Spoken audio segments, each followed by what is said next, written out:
Well, hello everyone. I'm Erica Lukes here with Expanding Frontiers, and I want to wish all of you a happy new year and thank everyone for following the new show. I look forward to exploring many new topics, along with a few old things that we are investigating. I want to give a shout out to Mario, who has been here every week for many, many years, helping me run defense behind the scenes.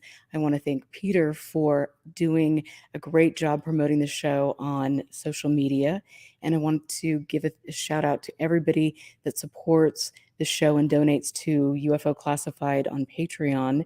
And I also want to just make a mention that if you are interested in helping Expanding Frontiers Research, which is a nonprofit that Jack Brewer, Barry Greenwood, and I started a few months back, you can visit our website, expandingfrontiersresearch.org, to pledge support to the show. I have several rare books in my collection back here, you can see behind me. And if you make specific donations, I will send you one of those books as a token of my thanks for donating to help keeping our research going. Jack Brewer is busy behind the scenes doing grammar requests and FOIA requests, and we have got some good things coming up very soon that could potentially keep peeling back the layers of a very fraudulent community in the UFO world, specifically perhaps here in Utah. But that's okay. I think you know where we're going with that. For a minute, I want to just talk about, because all of you have been so wonderful over the years to support me, and you've been watching me go through this mission of being fascinated with UFOs, of being excited to join organizations and meet new people. And over the decades, or over the years, I have learned that unfortunately there is a very serious layer of corruption, and the UFO community and the paranormal community are filled with people that are not the best sort of people, not the type of people that you listening to the show are, because I know the caliber of people that listen to this show, and you are exceptional. And so for me, as I've moved forward to Expanding Frontiers, I want to make sure that I am continuing to shine a spotlight on unethical behavior, not only that, but on behavior that is really leading to undermining our democracy, not only here in the United States of America, but all over the world. We have a record amount of hate crimes that are taking place in the United States of America. We have a very serious threat to our democracy, and today is January 6th, and I will just mention it's the anniversary, as we all know, of the insurrection on the United States Capitol. Interestingly enough, it is also my wedding anniversary, and I'm glad that I can put that behind me. I think that's quite comical and disturbing all in one. But I want to just throw that out there. We've got some serious things going on, and those of us who are looking into UFOs and looking into some of these fringe ideas, we need to be aware of this. We need to be on top of our game. And thank you, the Breeder Syndicate, for your super sticker. That really means a lot. I want to, before I get Heidi on, because this is going to be such an exceptional show, I can't wait to have her, I want to tell you a little bit more about my life. Because since I was born, I have been influenced by amazing human beings. You've seen my dad on the show, and I've gotten to know my dad later in life, but I really haven't talked a lot about my grandmother, who was a pillar of the community. She was one of the first people in Utah to start community councils. She was a champion of open space and did a lot and gave people a run for their money. I really learned a lot from her, and she helped raise me while my mother, who is an exceptional human being, was hard at work for 12 hours a day. And I want to just tell you a little bit about my mom and the contributions she made. She was one of the first, the first female executive in Utah for Fairchild Communications. She worked for Lucent Technologies. She was the National Process Improvement Director of Lucent Technologies. She was working, when she was with Fairchild Communications, with the LDS Church. She was working with John Huntsman, and there are wonderful stories there I can tell you, but I'm just impressed at everything that she did. She is an active participant in Utah Moms for Clean Air. She's a board member, Bonneville Hills Community Council Chair, East Bench Master Planning Group, the CNU member, Salt Lake City Transportation Advisory Board member, Utah League of Women Voters, Salt Lake City Transportation Advisory Board, I already said that, I'm sorry, Utah Clean Air Caucus, and the Salt Lake Business Advisory Board. So I will just give a shout out to the two women that raised me. They taught me to fight for what I believe in. They taught me that it isn't easy when you find that there are things wrong in your community, and it takes a lot of blood, sweat, and tears to make sure that you are holding people accountable for their misdeeds. And I have nothing but love and respect for my mother and my grandmother, because they have done and accomplished so much. And so now you know why I am so spicy when it comes to things, and why I don't let things go. It would be a lot easier if I could say goodbye, Skinwalker Ranch, but there is something wrong. There is something really wrong with everything that is going on there. And not only that, but then we look into the cryptocurrency world in Utah, and we look specifically at Silicon Slopes. And again, there are some pretty interesting things taking place there, a lot of bombs dropping, and a lot of federal investigations taking place. But anyway, on that note, I just had to share that with you so you know a little bit more about me and why I'm passionate in doing what I do. My guest this evening is someone who I have been just binging out listening to Western Fringe, her podcast that is exceptional. I listened to, she did a wonderful 15-minute interview talking about her life and talking about her decisions. And I'm excited to talk to her about that. But it was very, it made me tear up, as I'm sure it will again tonight. But to know that somebody who has served our country, someone who has been an exceptional journalist, and someone who is not afraid to shine a light on corruption and shine a light on hate.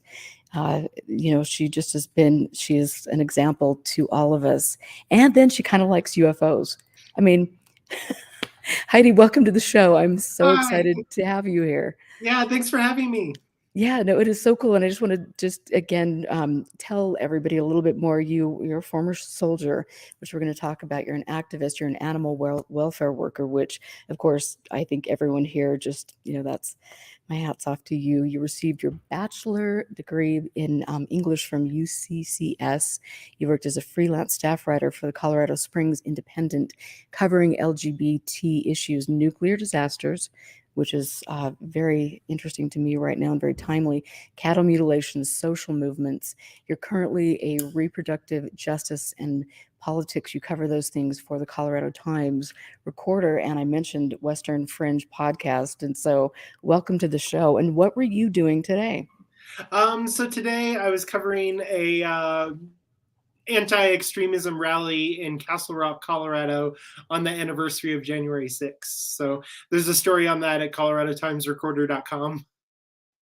And how was that? Was it as volatile as you thought, or was it pretty peaceful? No, it was pretty peaceful. It was, a pretty, a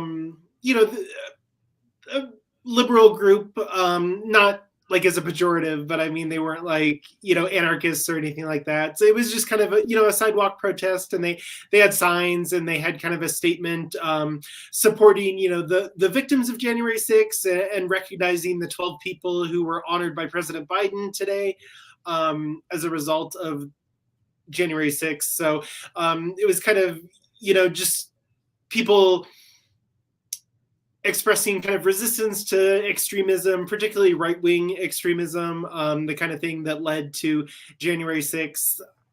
Douglas County, Colorado, which is where Castle Rock is located, for those who don't know. It's kind of an interesting spot. It's sort of a hotbed of, right-wing politics. It's one of the more red counties in Colorado, and a lot of interesting characters in the kind of election fraud movement have come out of Douglas County. So it was an interesting place to kind of go there, and it gave me an opportunity to kind of write about also some of the more prominent people who have been arrested. The prosecutions relating to January 6th are still ongoing, and Colorado has, played its role in those events, certainly. Wow, that must have been amazing to be there. And I will say, from my own point of view, I mentioned that I had been married on January 6th, which just cracks me up, was my anniversary, and is my anniversary. But I was married to someone that would have been very proud to be a part of the insurrection, who was a card-carrying member of the Oath Keepers. And so for me, who was just not of that mindset or world, it was a very interesting learning experience, one that I never, ever, ever hope to have again. But there's just so much, there's so much hate, and I don't understand that. And I think I want to talk a little bit about, first of all, your life, your journey. As I mentioned, the video that I saw you talking in, where you talked about going to, being in the Army, and then coming home, and then you were riding motorcycles. And I just have to ask you, what were you riding? I had a Harley Sportster and a Triumph Roadmaster. Oh, sweet. You still ride? No, this Audi pulled out in front of me on the Sportster, and I broke my pelvis and arm, and I'm not allowed back on motorcycles. I think that's a good plan. That you were in the hospital for months, and you underwent many, many surgeries. Yeah, I've got a lot of metal in my body now. Wow. And you have a family. You've got 3 children. Mm-hmm. And how old are they now? 16, 12, and 9. Almost 10. That is so cool. And so what did you guys do for New Year's Eve? We played Risk. Oh, now that sounds fun. Yeah, it was a good time. I was with my mom, and she went to bed early, and I attempted to watch the ball drop, and I it was just one of those nights. It's like, okay, it was fun. I hang out with my mom, and that was great. But yes, so and Amy, I'm reading your comment. The Oath Keeper is such a cheery and contented bunch. And do they still have bake sales? I'm only sure that they do. That's exactly what they're doing. So talk a little bit about your life and your time when you were in the Army. Yeah, so I joined the Army out of high school. I had sort of an unsuccessful semester at college, and I joined the Army. I was 19, 18 years old. I joined in 2003, so I was actually in basic training when we invaded Iraq. And so I remember, like, our company commander at basic training like called us all out and was like, "We're invading Iraq." So I kind of assumed that I was going to like get deployed as soon as I left basic training, but I ended up going to Korea. I spent a year there, and then I was part of the brigade in Korea that was deployed. I spent a year in Korea, and then we deployed from there directly to Iraq. And so I was in Iraq from 2004 to 2005. And then we came back to Fort Carson here in Colorado. And I've been in Colorado pretty much ever since. I deployed 2 more times when I was in the Army, both to Iraq. But I was in for a total of 8 years. And so what are some of the experiences that you had that were most meaningful to you, and perhaps most, I guess, eye-opening as far as the Army, the military? I mean, the whole experience is really kind of eye-opening, and it's not, it's only eye-opening to the extent that you sort of analyze those experiences later. It was going into it. I was very interested in kind of like the adventure and the excitement, and I'm also a trans person, so I was a boy when I joined the Army, and I was trying to kind of, I guess, prove something to myself or fix myself or whatever. So I had a lot of things that were going on, and I kind of threw myself into it, and I wanted to be a good soldier. I joined the infantry, which is combat arms, and the hardcore job to do in the Army, I guess. And it was just kind of a weird process, like going through basic training, taking on that identity as a soldier, and then going kind of abroad and doing these things for the government. While the army itself is just this sort of massive bureaucracy, I think if you have read anything by Kurt Vonnegut, he really kind of captures a lot of the absurdity of the military. He was a World War II veteran, but it's just this weird place full of rules and regulations and hierarchy and personality, and at the same time you're like in a war zone, you're fighting these battles, and you'll go on this patrol and get shot at or blown up, or spend days without sleep, and then some sergeant major or some colonel will come by and like yell at you because your uniform looks a certain way. It's just a bizarre experience. And then during the whole Iraq war, post 9/11, the United States had this kind of worship of service members, and people would just be like, thank you for your service, and thank you for your service. And that service was kind of just bizarre and inscrutable and difficult and hard as well. You experience a lot of death and violence. And the unit that I was a part of, they made a frontline documentary. PBS did a documentary called The Wounded Platoon, and I was in Alpha Company.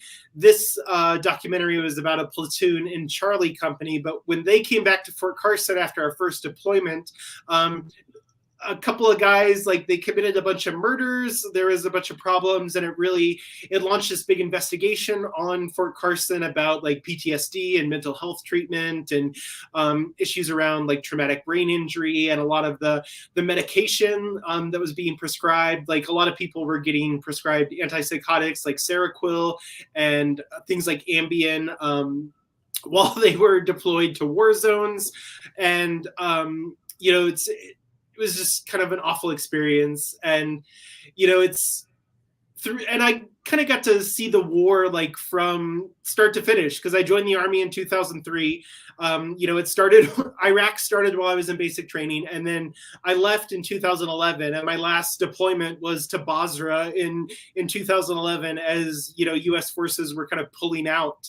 And so I kind of saw the whole gamut of it. And in 2004, 2005, we were, deployed in the Anbar province, which is where, in 2004, they did Operation Phantom Fury, the Battle of Fallujah, a lot of people call it. And my unit was support for that. We were kind of halfway between Ramadi and Fallujah, and there was, a lot of fighting, and it was a very, kind of stereotypical deployment. Like, when people think of war like that, my first deployment was basically that. And there were a lot of like weird raids and operations, and we would do things where we would go into houses and kind of arrest all the like military aged males and things like that. And then after that deployment, I came back, and I ended up getting sent to recruiting, which is, it was during the height of the surge, right? So I was recruiting from 2006 to 2007 here in Douglas County, Colorado, Castle Rock, where I just went today.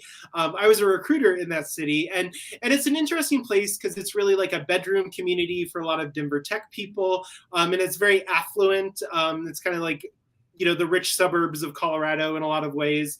And trying to recruit for the military in Douglas County in 2006, 2007, was awful. Like, nobody wanted to join the military. People would get offended when I would call and ask if their sons or daughters want to join. And at the same time, like, people were dying all the time in Iraq. I remember, coming into the recruiting station one morning, and I would read Stars and Stripes, and I saw, the death notifications for people that I had known in my platoon. And I'm, trying to process all this and convince people they should join the army and do all those things. And it was just a disaster. I did really poorly, and I got fired from recruiting. So after, usually it's a 3-year stint, and they were just like, you're so bad at this, we're going to kick you out after the first year. And so I went back to Fort Carson and deployed back to Iraq. And it was kind of a weird situation because I was sort of this new person, and they didn't, they kind of fill all the slots before you deploy, and they didn't know where to stick me. And I ended up doing just a bunch of random odd jobs. So I was in charge of like an aerostat balloon in the middle of like Solder City. And it got shot down all the time and caused all kinds of problems. And it's like this $1 million piece of equipment, and it had all these issues. And I got blamed for a bunch of stuff, and I got fired for being the balloon guy. And then I was kind of used for like random tasks. One of the things, which is strange, right? Like my first deployment, we were arresting all these people.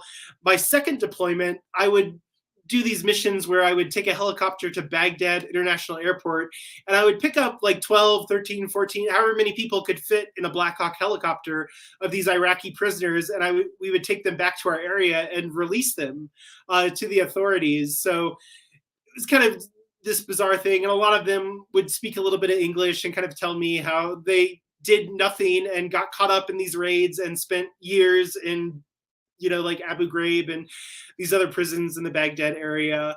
So it was just awful. And, it again was during kind of like the latter part of the surge and during the conflict in kind of Solder City in Baghdad there. And our battalion was like helping them build this wall around Solder City. That was like their strategy, to just put all these giant T barriers, and there were lots of IEDs and kind of issues there. And then my third deployment was like right at the end, where everybody was kind of pulling out. And, my unit at that time, we were like helping out. We were basically escorting these State Department people. We were one of the only like platoons that was still going outside of the FOB. And like days before I came back from Iraq, when I had like less than 6 months in the Army, our convoy got hit by an IED on the way back to the FOB, and it was just a ridiculous kind of situation. And looking back on it, I don't know, it's one of those things. My dad had been like a Vietnam veteran, like he went and did that, and you get this impression that it's kind of this like defining experience to like join the military and go off to war, but then you do it and you realize that it's just a lot of awful, just trauma and horrible things and violence and blood and guts and dirt, and yeah. Wow. And so, I mean, I can't even imagine the trauma from each of those experiences, all of those experiences that you've had to process, and seeing your friends die, and knowing, when you come back that that same thing is happening. I mean, how do you process that? Well, at the time I just drank a lot. That was kind of the thing that everybody in the Army did.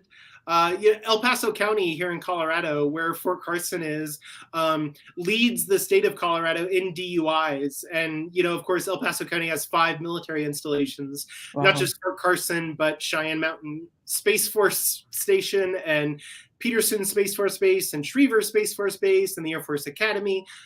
So we're a big military town, and there's lots of alcohol-related incidents. Later in I got out in 2011, and then I transitioned in 2014, 2015, that time frame, and I started going to therapy and started kind of dealing with a lot of things, and it's sort of, I eventually sort of worked through all of it and quit drinking and doing those sorts of things, but it was just a long process, and it was really hard and unpleasant.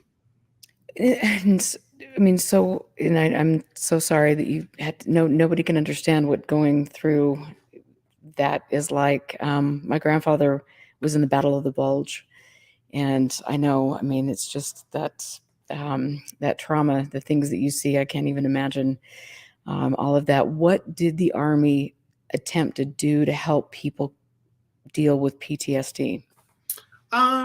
Well, so a lot of the, I mentioned the unit that I was a part of in the documentary, and subsequent reporting on units in Fort Carson kind of showed that a lot of people who had PTSD, who were showing PTSD symptoms, a lot of those folks, instead of getting treatment and assistance, were just getting bad conduct discharges. So somebody has PTSD and they're drinking a lot to try to cope with it, and they are chronically missing formation in the morning, or they get a DUI, or they get into a fight and get arrested, or they are involved in some kind of domestic violence offense. The Army would just kind of kick them out. And, that has all kinds of ramifications, because if you don't get the right kind of discharge, you aren't able to kind of access benefits and things like that. A lot of people who were like, I wrote about this for the Independent, but a lot of people who would get medically discharged as well, right? They, would get kind of medically retired. And then the opioid crisis kind of impacted that, because a lot of people who had these serious injuries, from, explosions or traumatic brain injuries. I had a guy from my unit who, was basically developed an opioid dependency because of the medications that he was prescribed by the Army and the VA. And then he was very quickly removed from those medications and ended up, kind of this sort of sad descent into kind of illegal drugs and ultimately crime. And, it's just, a lot of the awful things that happen to people in the Army, there's awful stuff that happens while you're deployed and while you're at war, but then there's awful stuff that happens to people once they get out. And it's kind of all around awful. I haven't relied on the VA just because of, wait times and, personal preference around doctors. When I went to therapy, I paid for all of that out of pocket. When I, have seen doctors for stuff, it's been through, my employer insurance and that sort of thing. So, I just got out of the Army and that was it. So is there a stigma if you have PTSD and you report that to a commanding officer? What is the chain of action that happens once they understand that you could be suffering from PTSD? Yeah. So I want to be real clear. I got out in 2011, and the Army, the military as a whole, I think has made a lot of reforms, and they have worked to kind of address some of these things to some extent. And there's a lot of focus. And even as I was kind of leaving, there was a lot more focus being put on, mental health and what to do about it. When I was the early stages of the war and all these people coming back, and that kind of, mid to late 2000s kind of time frame was sort of the Wild West in a lot of ways. But, there definitely was kind of, a stigma, right? All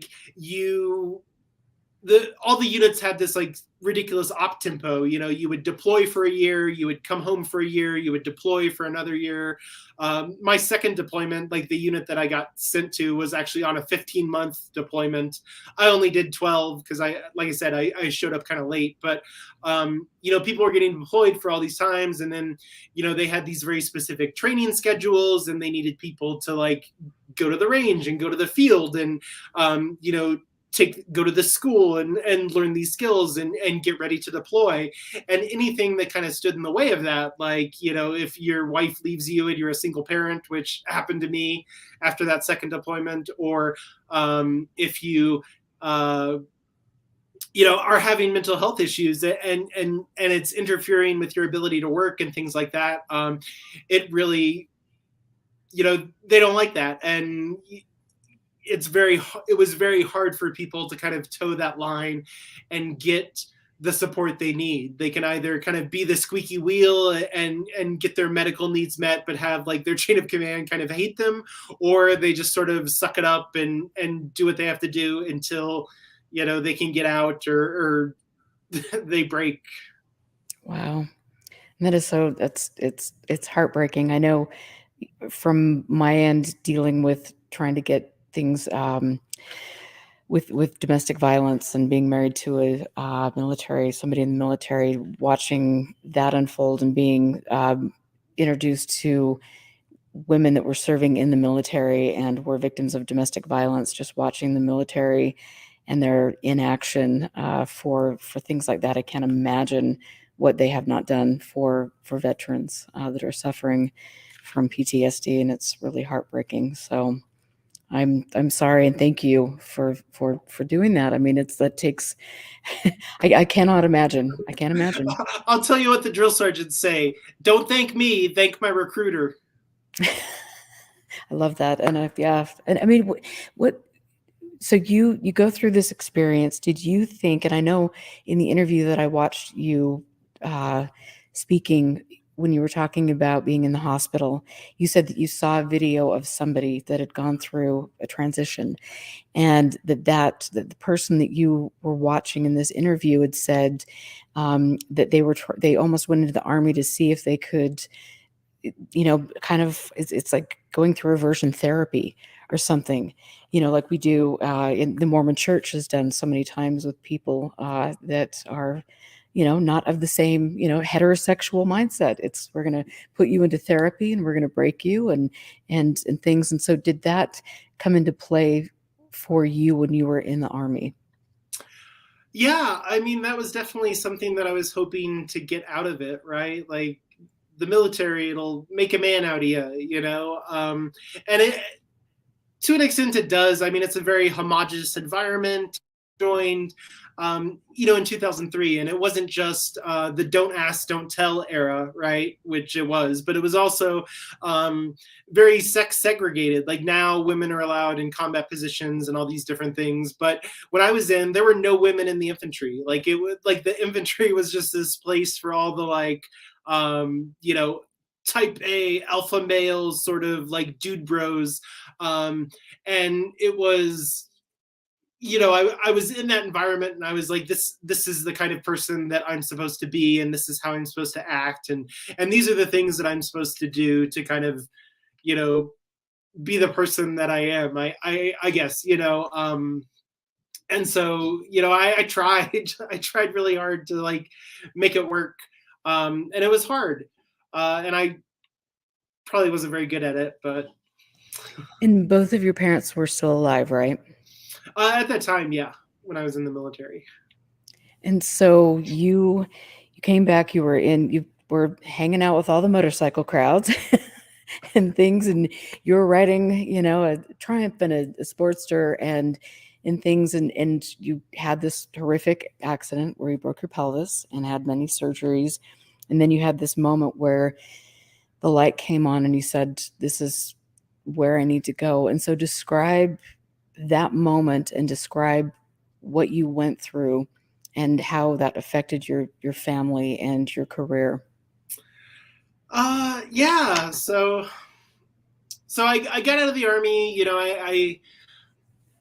And I guess something that I was doing, right, like with the Army, right, I was looking for this kind of, like, acceptable identity, like some kind of, like, version of masculinity that I could, make work for me. And I kind of got into motorcycles, and it was a lot of fun and really cool. And there's kind of this, like, prepackaged identity with, like, motorcycle dudes and that sort of thing.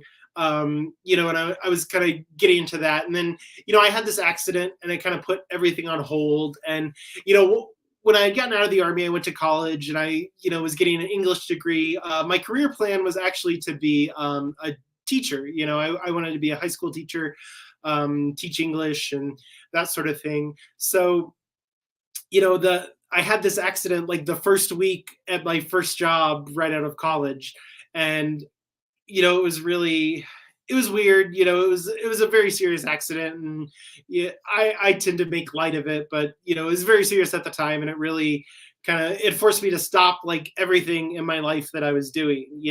And up to that point, I was going to school, I was working, jobs while, outside of school to kind of make ends meet. And, I was doing motorcycle stuff, and I was drinking and doing a lot of other things at the same time. So I didn't really, like, there was no introspection. It was really easy to kind of push, like, all the gender stuff kind of to the back burner and just, like, not worry about it and keep on keeping on.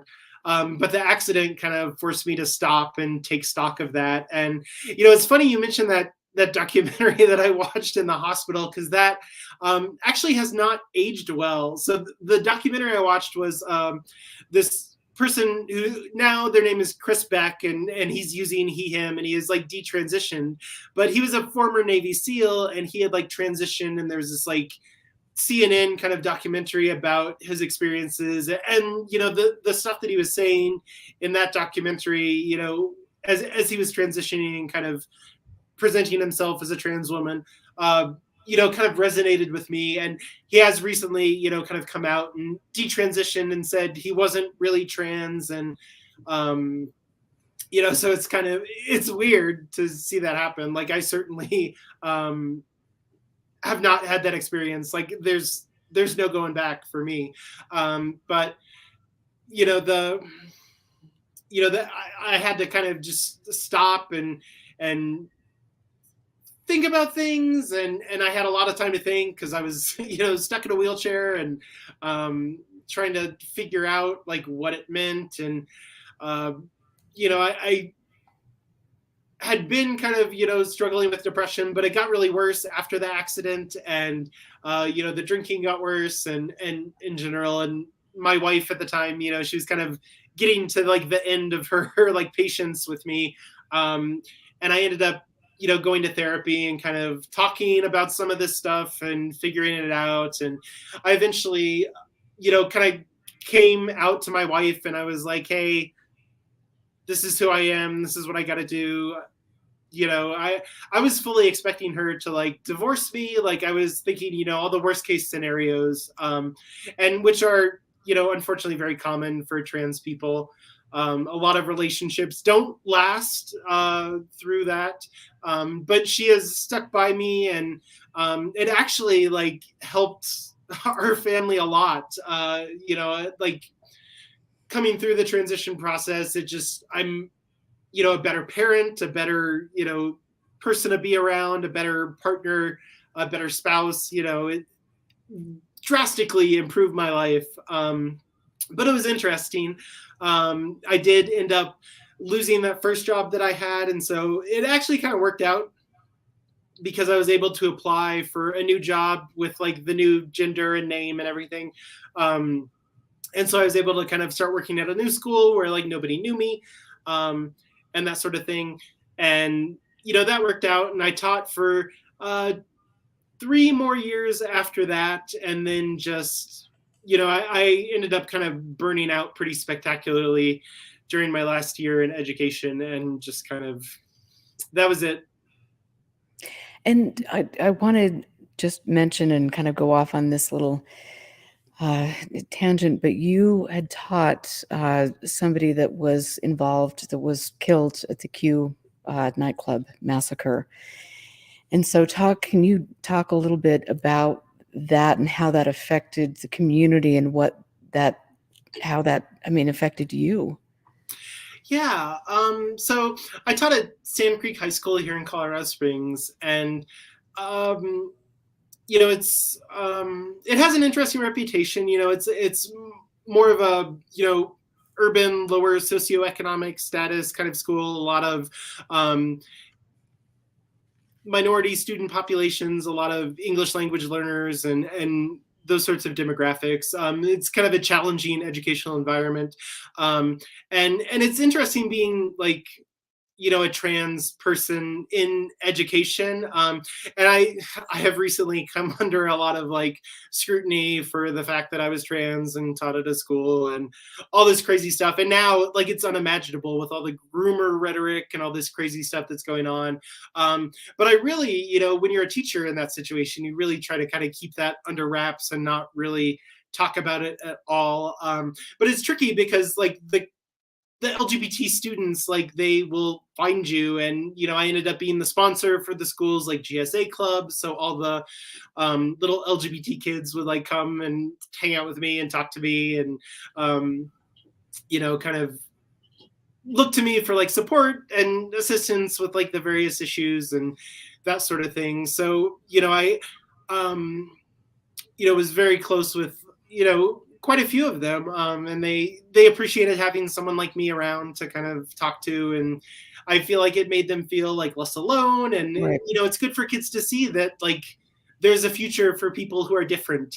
Growing up in the 90s, like shows like Ace Ventura, where the whole punchline is that like the person was like trans and it was so disgusting, or like Silence of the Lambs, just all these like awful depictions, and the exploitative like daytime TV makes it really hard for people to think like, oh well, if I'm a trans person or a queer person, what am I going to be able to do with my life? Am I going to be able to get a normal job or anything like that? So it's good for people to be able to see that like, yes, you can, and there are trans people in all kinds of different career fields and walks of life, and that sort of thing.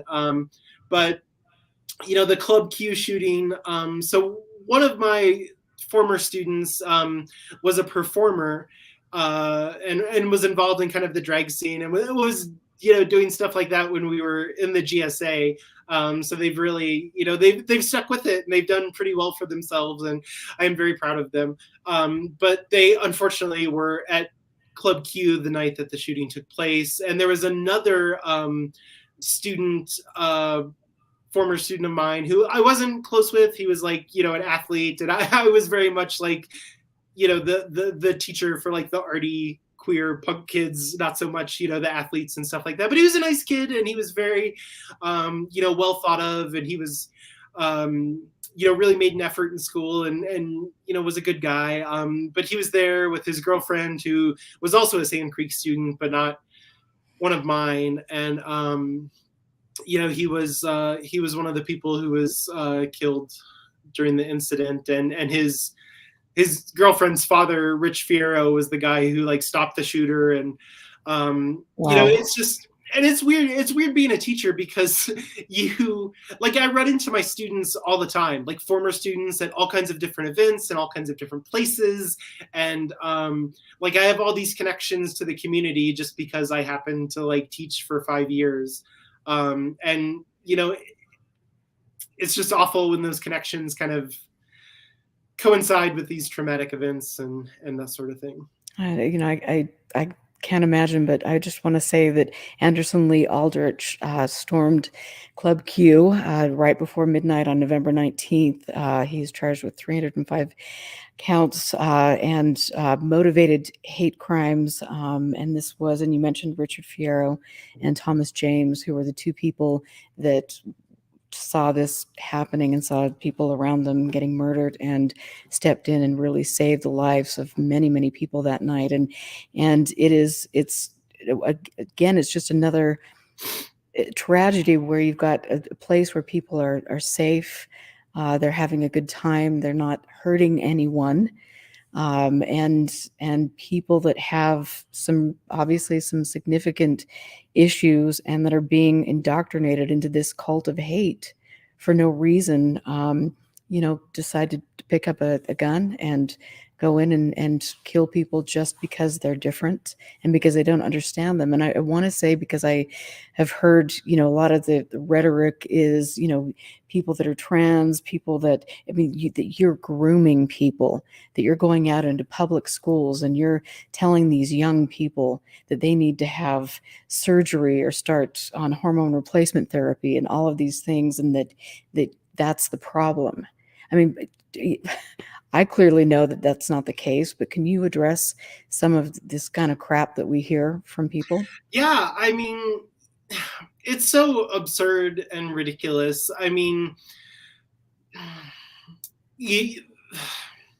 That whole idea that like teachers are recruiting kids to be gay, is absurd. It's just patently false. The existence of homosexual people, when I was growing up, we were inundated with heteronormative relationships, right? Like prince and princesses, and it was very gender normative, and no one ever talked about trans people when I was in school. I had no idea they existed.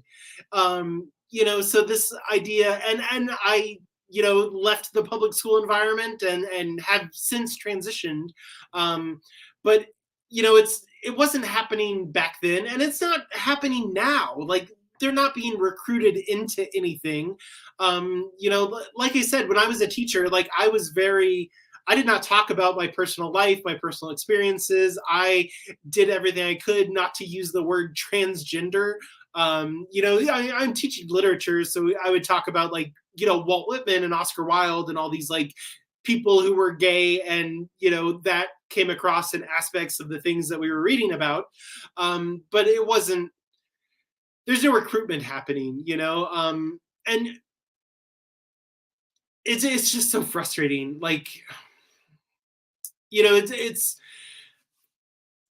really in a lot of ways kind of a concerted effort to just sort of scrub and sanitize LGBT people from public life. And we're seeing that with a lot of the legislation that's being passed in states to try to restrict trans people, to try to like prevent gender affirming care for minors, to try to do all these different things. And it's just based on, hate and fear and kind of political persecution. And the whole groomer pedophile kind of rhetoric is just the same playbook that they used in the 70s and 80s. It's the same kind of thing they did to just like gay and lesbian people, and now they're using it against like trans people, and it's awful and infuriating.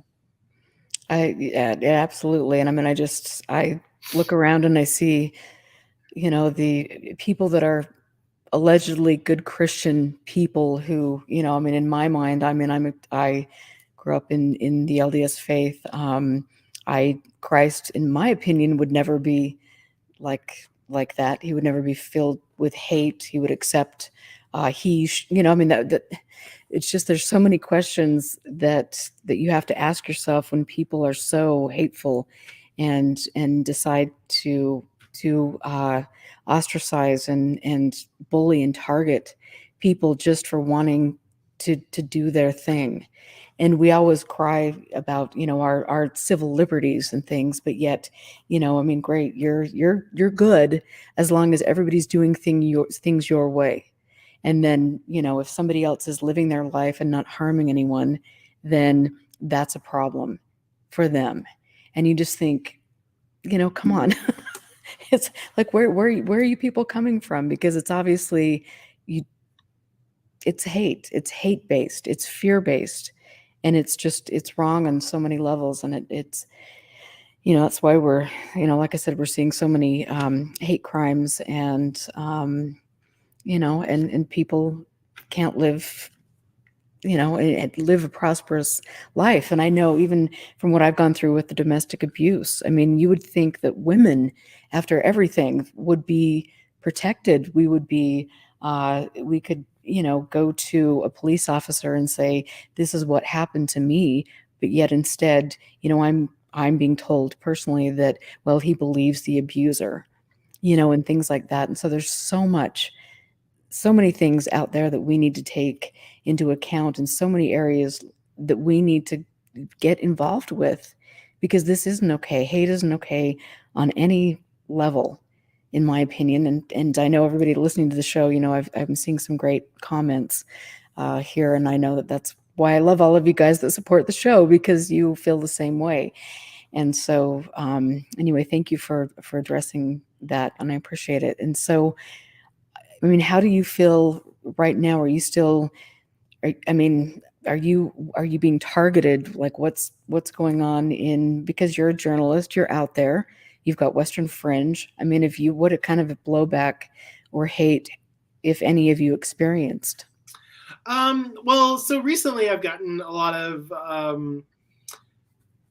I hate, for lack of a better word. I was recently profiled by the post-millennial writer Andy No, who has kind of built his career writing sort of sensational stories about leftist activists and things like that. So before I became a journalist, while I was teaching, I got into political activism, and I got into doing kind of anti-fascist activism. So Antifa, I was, tracking members of the far right and kind of doing a lot of research and exposing members of groups like the Proud Boys and the Traditional Worker Party and Identity Europa, and groups like that, right? These neo-Nazi white supremacist groups that were very active in Colorado at the time. And I was part of this activist kind of collective that was, exposing them and resisting them and doing that sort of thing in my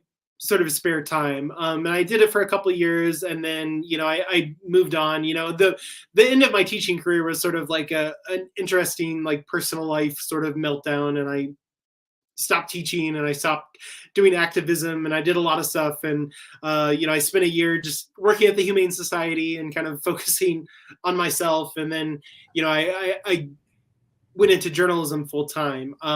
So I've been away from activism for years at this point. But Andy No wrote this article about me and tying me to the Colorado Springs Antifa Facebook account, and this guy's got like 1 million followers, and he's accusing me of grooming and accusing me of brainwashing kids and recruiting them to be gay and being this Antifa mastermind. And it's like the perfect storm for a lot of people on the right who kind of believe this narrative around like George Soros and Antifa being like paid protesters and communist agitators trying to destroy America.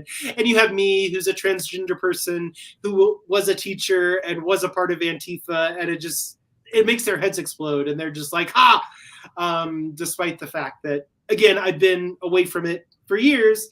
So that recently kind of came out, and it's been common knowledge. Like, I've disclosed my activism history in articles that I've written, and I was on a podcast a year ago and I talked about it, and other, like, the Nazis have doxed me, and like it's pretty common knowledge that I was involved with Antifa. But recently it's become a big thing, and I've gotten like crazy death threats, and people have just like said awful stuff. It's just it's been pretty wild. I got this. I could play a crazy voicemail for you if you want to. Please. Let's see if this will work.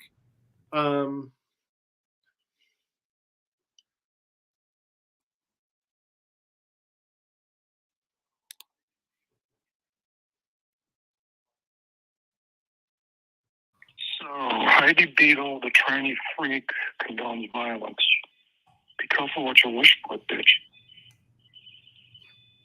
Did you hear that okay? I don't know if it... Yeah, yep. Yeah.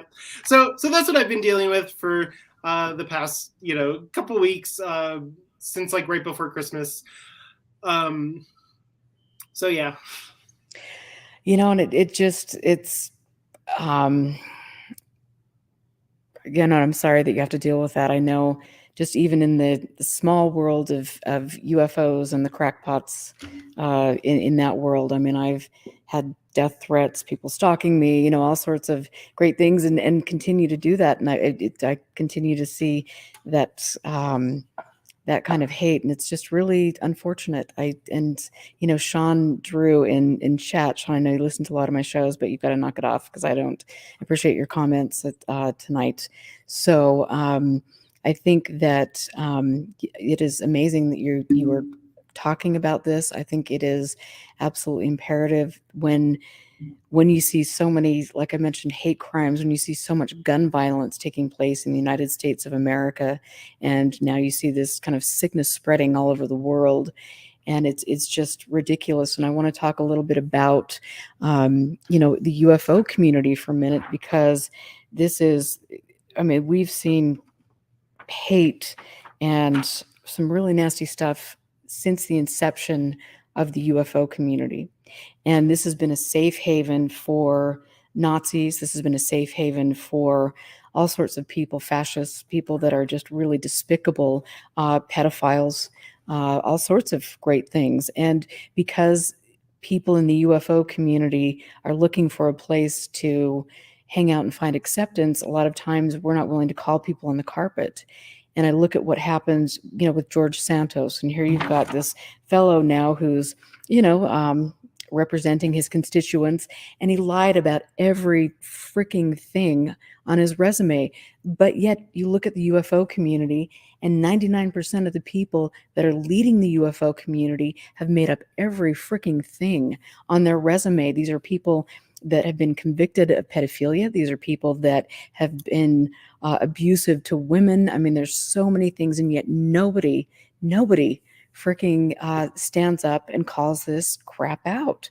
And I want to share with you, this is really interesting. I saw this in my archive, and I'll just try to see if you can see that. But this is an old post. Oh, And then wow. there you have, and so this kind of crap's been going on for a long time. Even the black fellows see them. Black fellows have reported that strange objects in the sky have long landed in the Northern Territory.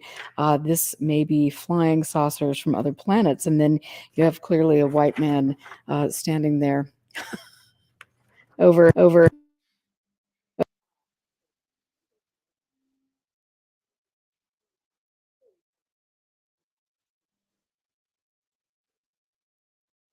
I can't hear you. I can't hear you. I don't know. Am I muted? Sorry.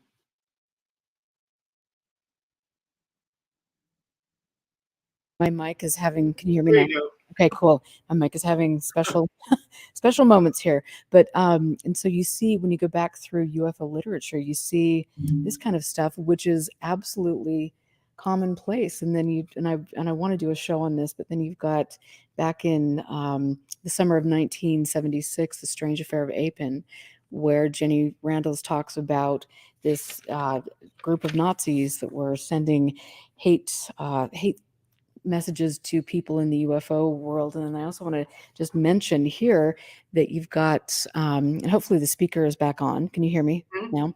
And then you've got UFO literature, which glorifies Hitler. And this is, and, we're talking about FEMA death camps, and we're talking about all of this crap. And it's just like, it's really frightening. And hi, John, and I love your comments. My show is veering towards oblivion. Actually, no, it's not. It's actually exposing the truth and things that I've seen that I find very shameful and things that need to be talked about. And if, John, you don't see it that way, then I'm sorry, then you're part of the problem. I don't know what to tell you on that one. But anyway, I want to just show really quickly before we get into some of the other areas, your Western Fringe podcast and some of the things that you've been working on, the MUFON conference that you attended, because this is good. And then we'll get into cryptocurrency. But I want to show some things that have taken place in the UFO world that, of course, should raise alarm for everyone. And there's a fellow by the name of Chupacabra, and I've been watching him and several others in the UFO community for quite some time.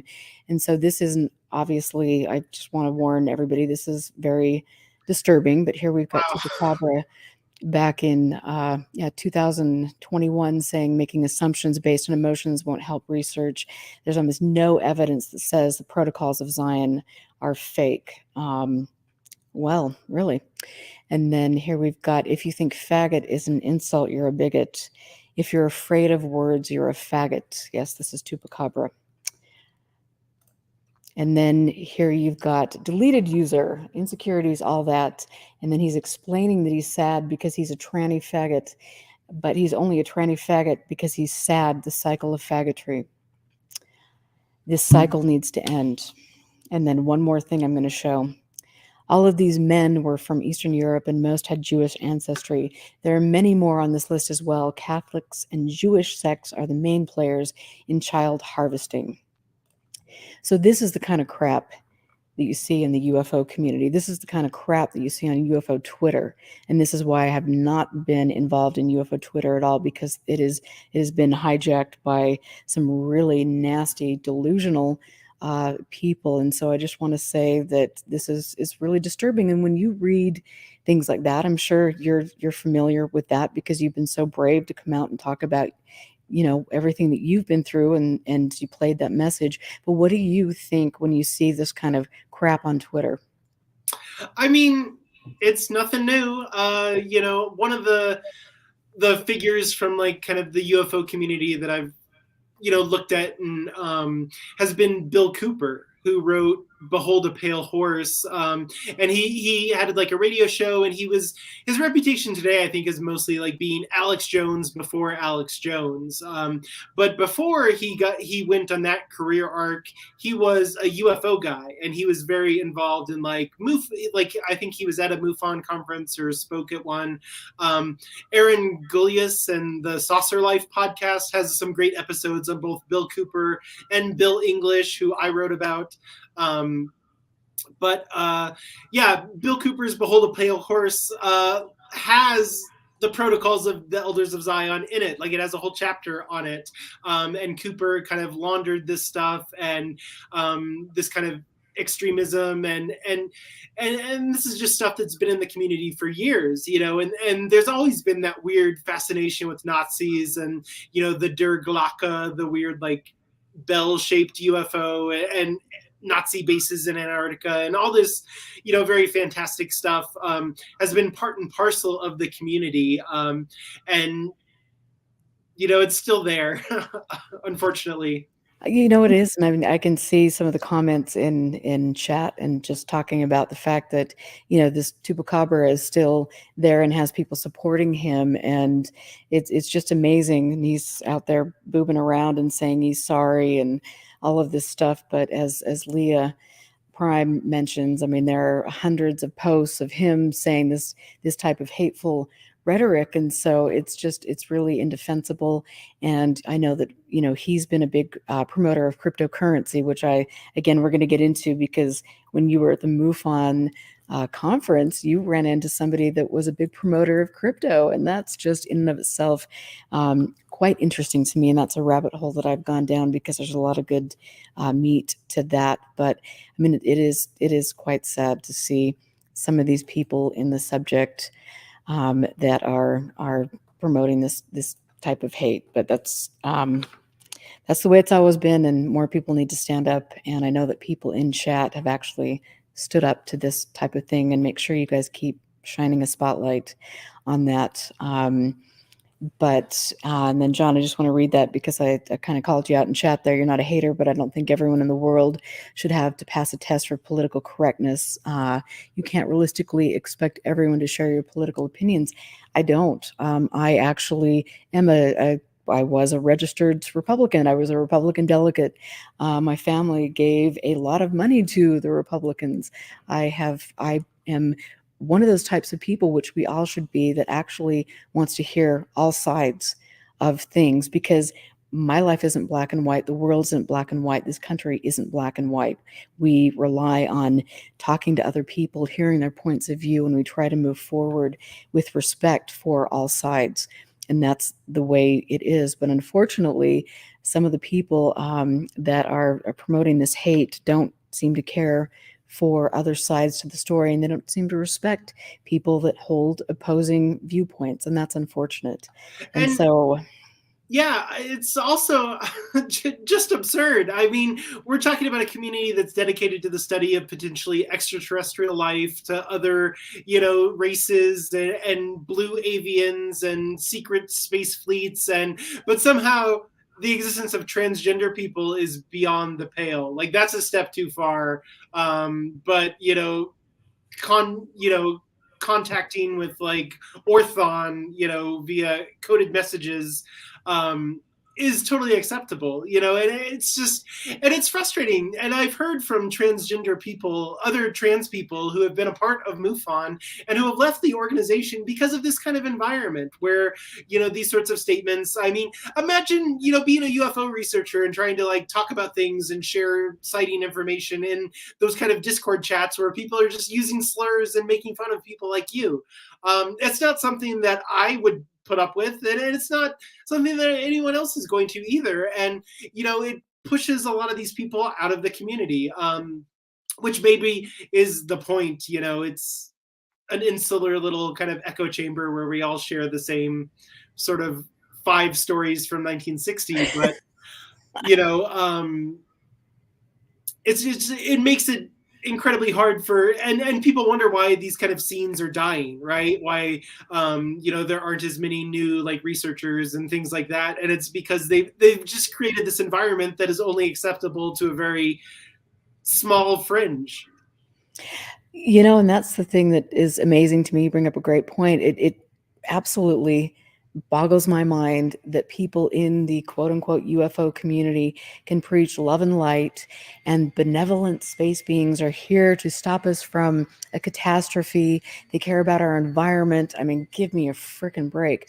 All of these things. And yet there is no love and light. There's no acceptance, as you mentioned, of people that are different. And so how in the world, like if an alien were to land today and, hang out with George Knapp, Jeremy Corbell, some of these people in the community, Lou Elizondo, I mean, to me, that would be a horrific scene. And I would hope that they would have the intelligence not to be hanging out with people like that, but you would think they would be a little more evolved. And so it's just a really interesting, interesting thing. And so let's transition now. Thank you for going through all of that. But I want to talk about the MUFON Symposium.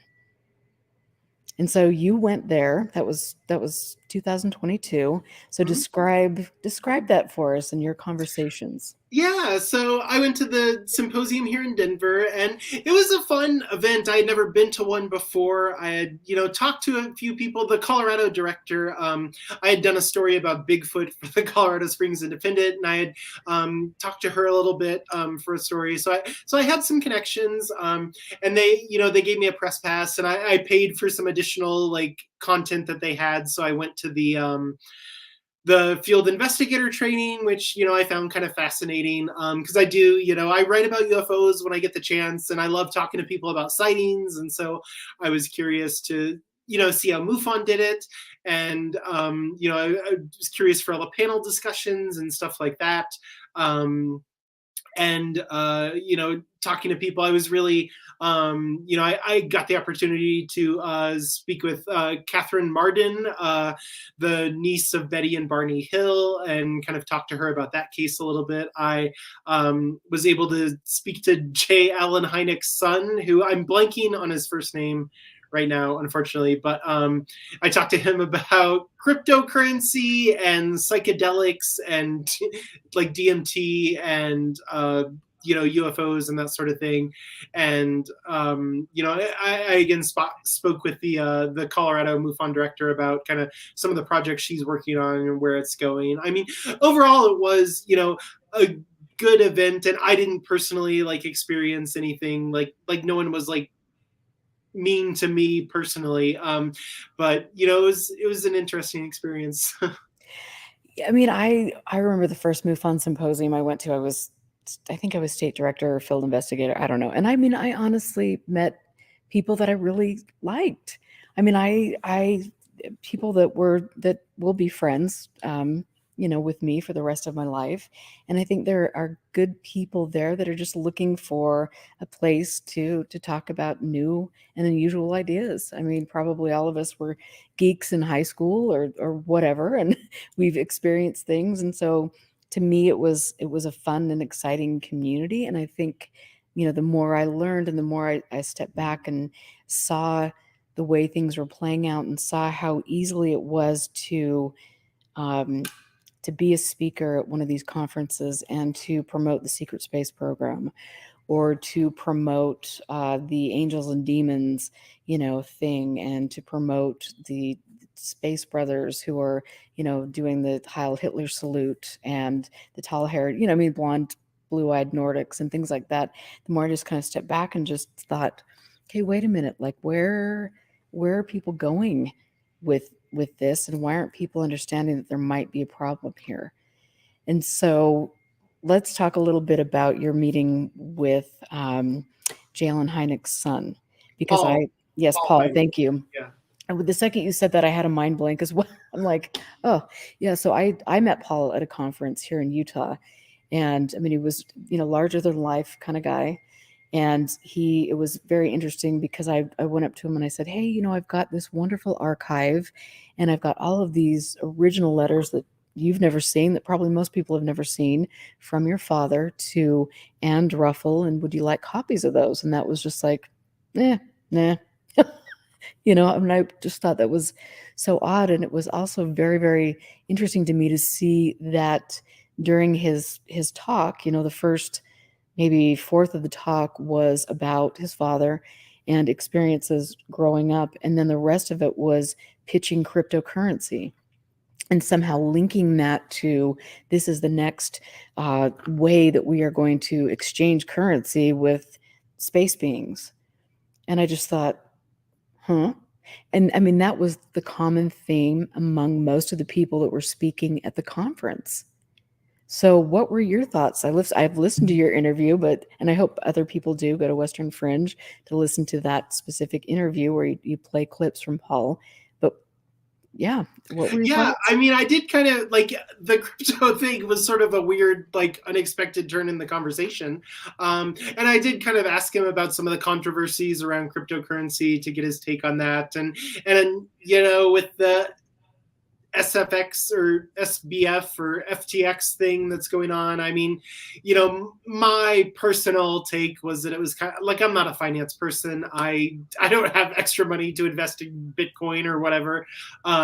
So I've always been a little bit skeptical of it, but it's, if you really want to get down like a paranoid rabbit hole, there's some research there looking at like the CIA's influence on the rise of cryptocurrency, and it's a way for like money laundering. Mm-hmm. And coming back to like the Nazi angle, like a lot of far right extremists, a lot of people in that scene use cryptocurrency pretty extensively. Absolutely. Like Andrew Anglin, who did like the Daily Stormer, and before January 6th, like Nick Fuentes and other kind of figures on the right, like got these weird cryptocurrency payments. So it's a very suspicious sort of thing.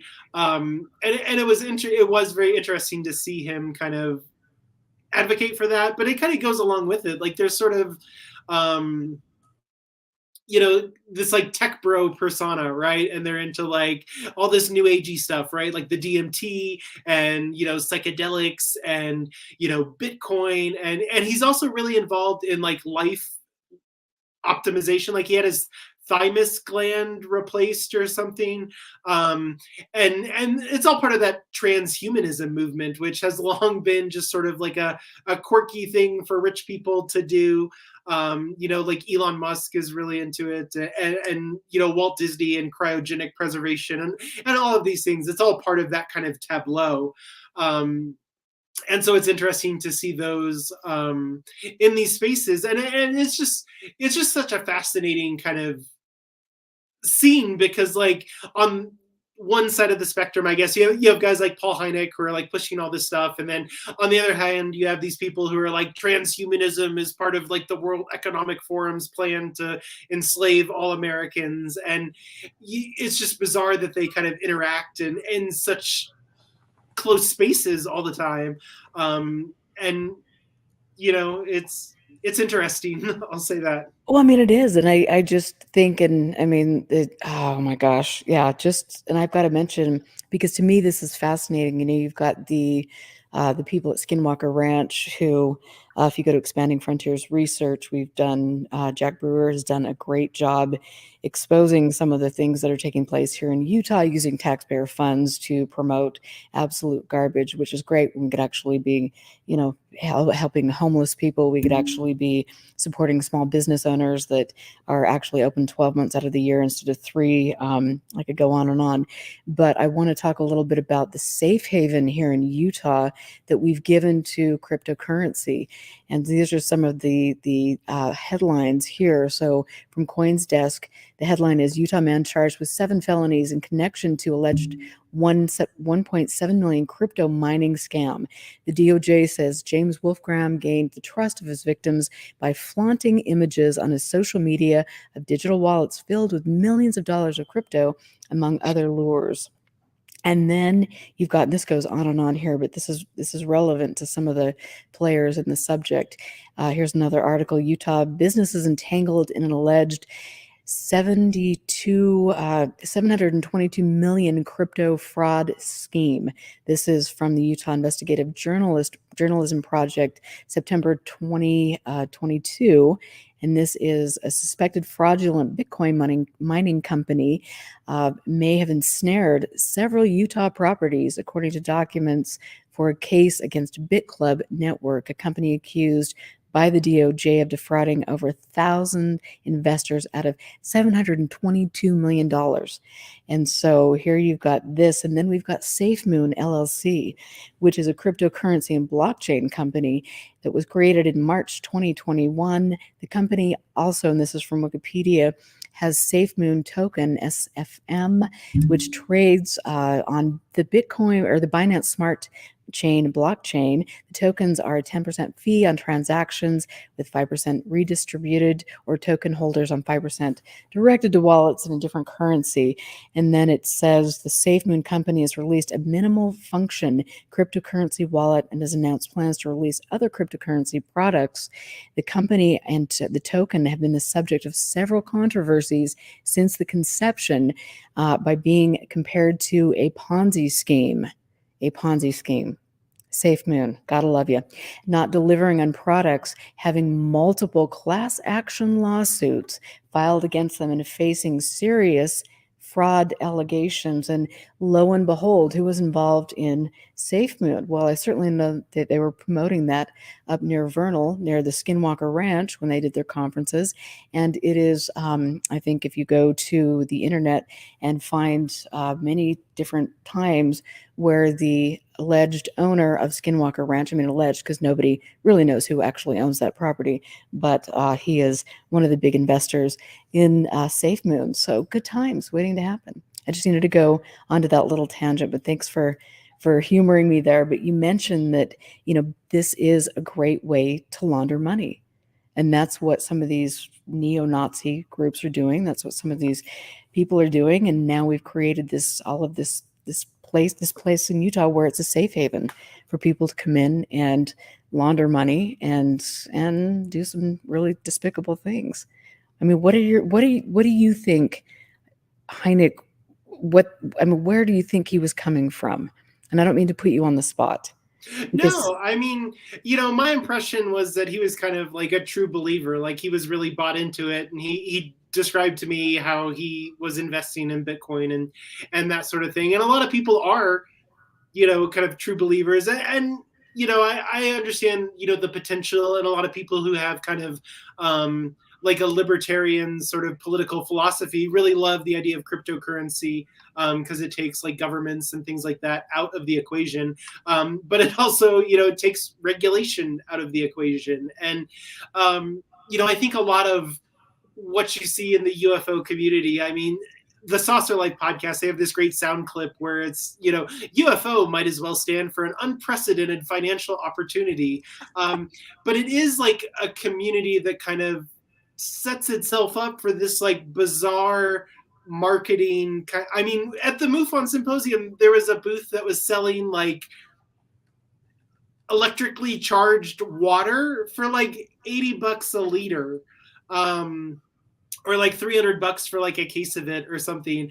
And it was just, it's apparently had curative properties, and, the polarity of the water would like cure things. And, that's fine, whatever. But I mean, it's a community that has a lot of people who are open to some kind of, extreme possibilities. And if you take that far enough, with a, an entrepreneurial spirit, you can make a pretty good profit, doing this stuff and working this circuit. And that's what guys like Bill Cooper did. I mean, he made his living, before he got his radio show, like doing these speaking tours and holding these events and these conferences and having people come and pay to listen to him talk about UFOs. And before he got into the UFO community, he did the same thing with like the JFK assassination. So, in a lot of these sort of conspiracy communities or UFO communities or whatever, there's a lot of opportunity for bad actors to take advantage of people. And that's the thing that's just so amazing to me. And that's, I mean, I've obviously, having the mother and the grandmother that I do. I'm the champion of the underdog. And so to go in and see the way people are being manipulated and to see people that are good human beings, it's like, I just want to know, I've had an experience, I can't explain it. And so I'm going to go to this conference and then try to figure things out. And they're approached by these grifters, by these really sick people, that are promoting these things and making money. And I guess I choose not to make money by taking advantage of vulnerable people. I choose to not make money by lying about things, but this is clearly, taking place, and it's very, very sad to me. And that's why I feel an obligation to speak out about that. And I appreciate you talking about that as well. So thank you. Have you, by any chance, been following the Corey Goode lawsuit that's going on? You know what? I saw a little bit about that, but let's talk about it and tell us a little bit more. It's actually taking place here in Colorado, I guess. I'm not like 100% up to date on it, but there's kind of like an intellectual property thing about the like space fleet claims between, I think the company's name is like Gaia, and they're based maybe in Boulder, Colorado, but someplace here in Colorado, and Goode, who like left the company, and he's trying to like sue them for for talking about the secret space program, because as soon as he left, they found somebody else who coincidentally also has knowledge of the secret space program. But in the court deposition and testimony, I saw it on Twitter recently, Goode basically admits that it's like kind of a character and a sort of fabrication, and it's the community is full of this, and it's frustrating, for a lot of people, I think, who are genuinely curious and who are like, I want to know, like, what are these things? What did they have on the F-18 footage, that the Pentagon released, and what's going on with some of these sightings, and is there something out there? And then you have all these other people who kind of muddy the water and just, like you said, make a very good living doing it, but it just creates more questions than there are answers for people who are trying to do genuine research and who really kind of care about the subject. I know, and that's what's so sad. And it's just like, why, I really feel that people that have integrity, that are trying to do something good with the subject, have a responsibility, as they have had for decades, to stand up and say, this isn't appropriate. We're not going to, deal with somebody who's making up their bio, somebody who's claiming to be A, B, C, and D. And I know that Barry Greenwood has done that over the years, which I appreciate him taking the lead on that. But where are the other people doing that? They're making money at conferences, selling a bunch of crap. So I guess that's where they are. But the Corey Goode thing is just, that is a freaking train wreck. Yep. Do we know what happened to his hand? I do not. Like I said, I haven't followed. I haven't heard anything about his hand. Well, he wears little glove, so I wasn't sure if it was an ode to, I don't know. Anyway, but yeah, that's too bad. But he was at the MUFON symposium, and that was all good. So you've been going down the rabbit hole with cattle mutilations. And so let's talk a little bit about why you got involved in that, and then what you learned when you started digging into this really interesting topic. Sure. So, after I'd left education, I was working at the Humane Society, and I saw an NPR story about cattle mutilation sightings in Oregon. And, I had grown up like watching the X-Files and that sort of thing. I certainly up to that point was not like a UFO person in any real sense, but, I was kind of curious. I was like, I wonder if like there's any like cattle mutilation connection in Colorado. And I had no idea of the history. I just started looking into it. And yeah, like Colorado was kind of the epicenter of cattle mutilations during the 1970s. And a newspaper out of Fort Morgan, Colorado, had done kind of like a history retrospective. And they had this really interesting story about this journalist who had covered the cattle mutilations, this guy named Dane Edwards. who was very vocal about it, who like got, senators and the governor involved in these investigations and was really critical of law enforcement. I was kind of, he was like the sort of like firebrand journalist that I kind of appreciate and, identify with. But he had been covering cattle mutilations, and he had done an interview with like the Gazette down here in Colorado Springs, and said that, he had gotten it figured out and he was going to write a book. And then he mysteriously disappeared. They found his car like deserted at a gas station. Nobody could track him down. His wife had filed a missing persons report. And I was like, well, that's really weird. I wonder if maybe I could track this guy down, if I could figure out what's kind of going on with the cattle mutilations. I had experience as like an anti-fascist activist. I mean, I was at that point really good at finding information about people and tracking them down and that sort of thing. I did some searching, and I was able to get in touch with Dane Edwards, his children. And it turns out that the guy was just like a total con artist, and he had been running this weird scam with the newspaper in Brush, Colorado. And he like owed a bunch of money to people. And so he staged the disappearance, and then he like went to Texas and changed his name, and he like faked credentials and tried to like teach community college and do all this other stuff. But then he changed his name again to like Dr. David Ellsworth. And he wrote this book, this really great book that like exposed corruption. It was called Smith County Justice. And there was a movie in the 90s that was made out of the book. It was about like cops and drug trafficking and this sort of thing. But he exposed all that. And then he says that, because of like threats on his life from law enforcement, he had to leave the country, and he went to Mexico, and he started this like crazy school institution that had some kind of relationship with the University of Louisiana. But it wasn't really clear what they were doing.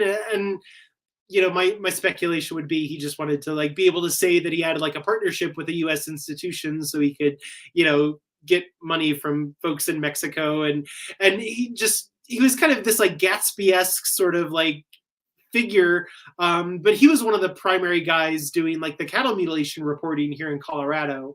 There was also another reporter named Dorothy Aldridge who wrote for the Gazette down here, and she did a lot of really good stuff about it as well.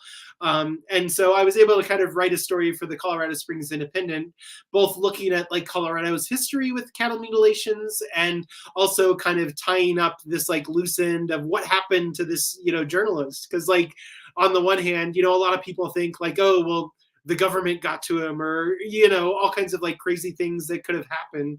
But it turned out he was just kind of a huckster. And the cattle mutilation thing is still very much a mystery. I talked to Chuck Zukowski, he's a MUFON guy, but he's been very involved in like the cattle mutilation research and does a lot of that stuff, and is kind of at the I guess tip of the spear. And he was a former like reserve deputy for the El Paso County Sheriff's here. So he has like an investigative background, and a lot of what, he was talking a lot in terms of like forensics and science and measurable data and that sort of thing. And these mutilations are continuing to happen. There was a case recently, I think, in Alaska and in the Pacific Northwest. Like they're still going on in Oregon, and they're mysterious, and there's no kind of forensic evidence. It's weird. It's a weird mystery, and I am still very curious about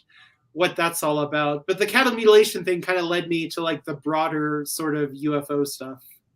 Well, it's fascinating. And I remember watching Close Encounters of the Third Kind again.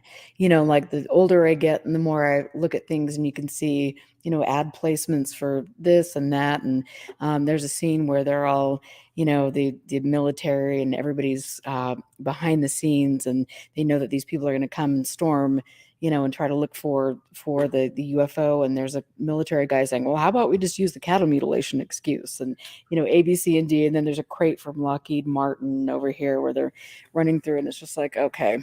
And so to me, I have to wonder, are cattle mutilations taking place in areas where there is radiation, where there's something that could be involved with the food chain, and are people testing that and taking samples from livestock to see how things are playing out that way? I mean, to me, I kind of think it's more of a mundane thing. And then you've got the people that are promoting the cattle mutilation stories, like Linda Moulton Howe, who's completely full of crap on every level.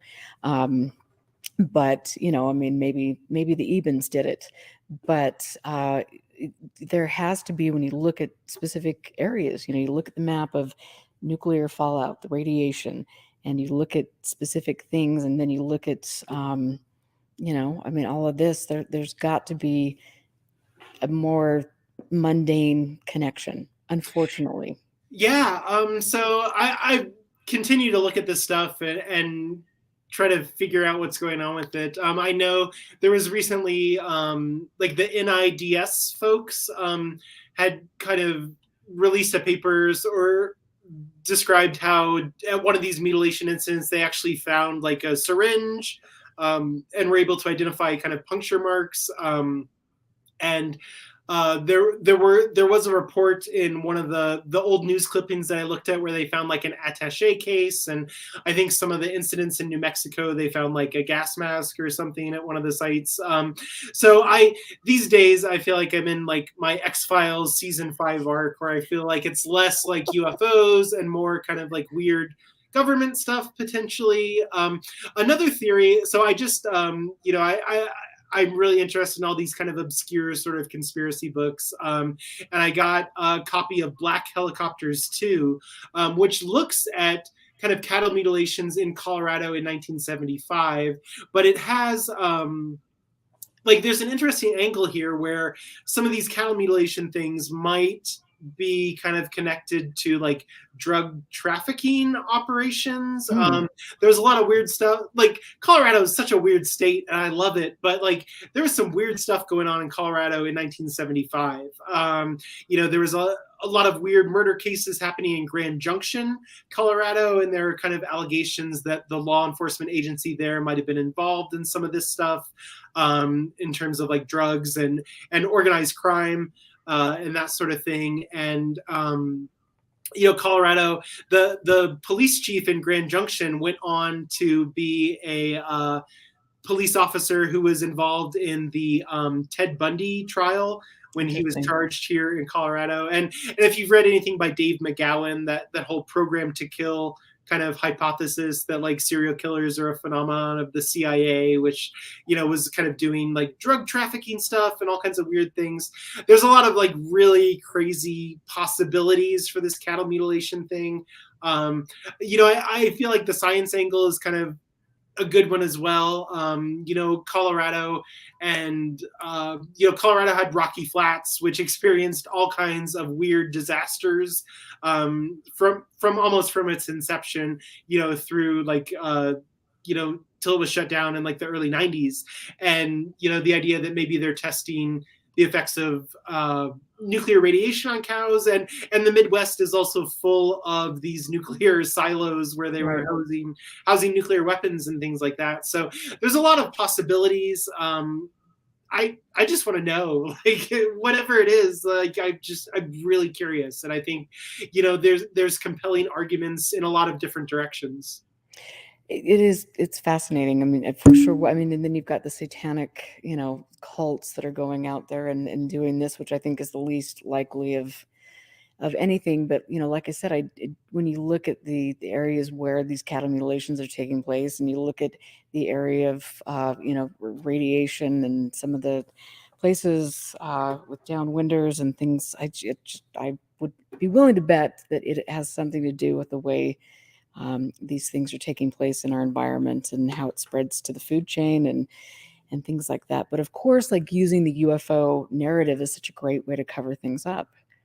Just like at Skinwalker Ranch and that surrounding area, when you've got all of this fracking and different things going on in the environment, and you have, there was a Rolling Stones article a few years back about a series of stillbirths that were happening in the Vernal area, and that a midwife kind of called that to attention, and they were looking at some of the potential implications of what was taking place in the environment with fracking and the oil and gas industry and things that were happening. And yet she was, because that's a way to make money for people in that area, and I totally get that, but she was harassed and threatened and had to put everything on the back burner. But there are stories like that. And then you have, just to go on a little tangent here, thanks for humoring me, but then you look at people like Jeremy Corbell and George Knapp, who are standing out and saying, well, you've got these UFOs, or Travis Taylor,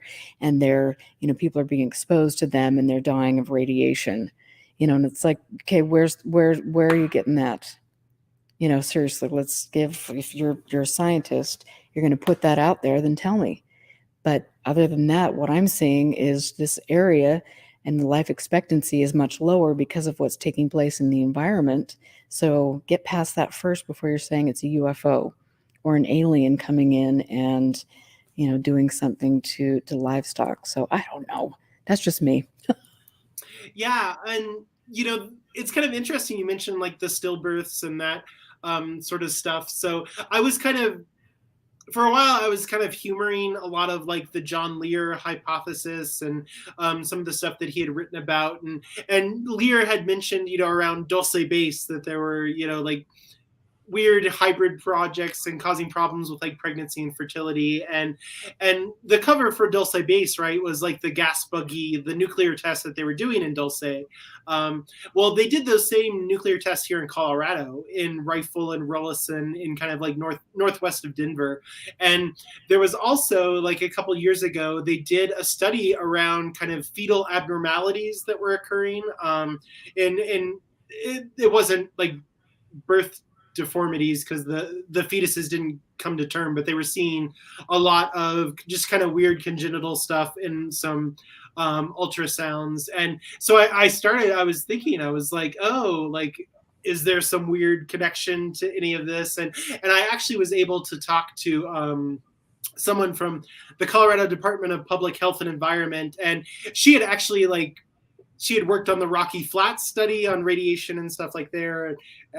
And she kind of explained it to me, and I felt sort of stupid because I was like this close to like starting a new conspiracy theory myself. But a lot of these things happen all over the place, and it's interesting the way they connect and how people try to make meaning out of it. It's fascinating.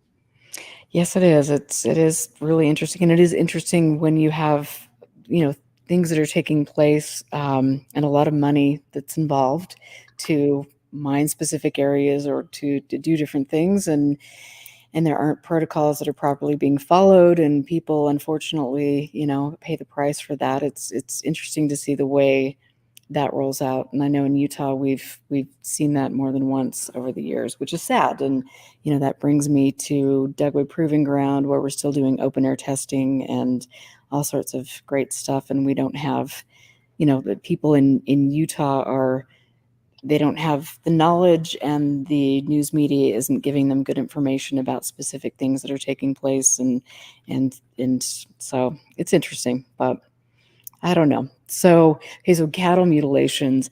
Let's talk about transhumanism, and then Elon Musk, and oh my Lord, he's a special spirit. That's one way to put it. Yes.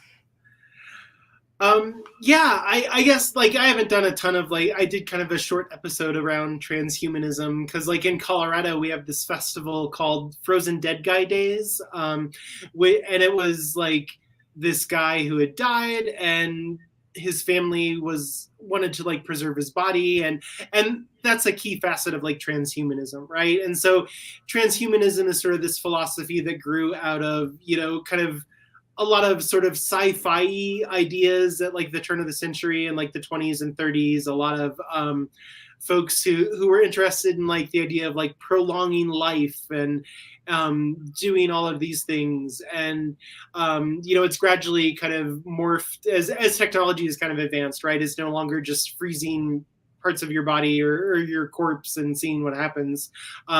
It's also kind of looking at like human augmentation and things like the Neuralink chip that Elon Musk is working on, but which just seems to have killed a lot of monkeys and animals, and programs like that. The RFID chip that people get subdermally implanted potentially, things like that, and it's fascinating. Like it's concerning. Like I absolutely do not want like a Neuralink chip in my head or any kind of like, I don't need a credit card RFID in the palm of my hand, or anything like that. Like I'm not a fan of transhumanism, but a lot of people kind of see it as this like awful threat, and they talk about the World Economic Forum and the Agenda 2030 and a lot of this kind of stuff, and they mention like transhumanism, and they're we're going to be these like robot cyborg people, and we're going to live in little cubicles, and they're going to make us eat bugs, and we're not going to own anything, and it's kind of this bizarre repackaging almost of like Pat Buchanan's like New World Order right. sort of stuff. And it's just really weird. Yeah. Well, I mean, and the thought of, and Peter Thiel. I mean, because you mentioned him in Western Fringe, Elon Musk and Peter Thiel. And so talk a little bit about Peter Thiel. Yeah. So, Peter Thiel, he runs Palantir, right? Which is this big information company. It does like biometric software and stuff that they were using in Afghanistan. And, it works with law enforcement agencies and these different kind of government apparatuses. And he's just kind of an interesting guy. Palantir is now relocated here to Denver, Colorado. So it's a part of our, environment here. And both he and Musk kind of they invest a lot of money in these sort of like transhumanist projects, and they donate to these various foundations, and they look into all this stuff, and this way to kind of like cheat death and reverse aging and all these different kind of things that are into it. Like I said, it's kind of this like kooky thing for people with a lot of money, like I'm going to die at like age 75 if I'm lucky, right? Like I'm not going to be one of the people that freezes themselves and is able to like come back in the year 25 or whatever. Oh God, as if it's bad enough now. Let's make sure we freaking freeze people and reanimate them. Hell no, doesn't work for me. But yeah, but I mean, yeah, so it's kind of like, evil rich like supervillain kind of movement that these people are into.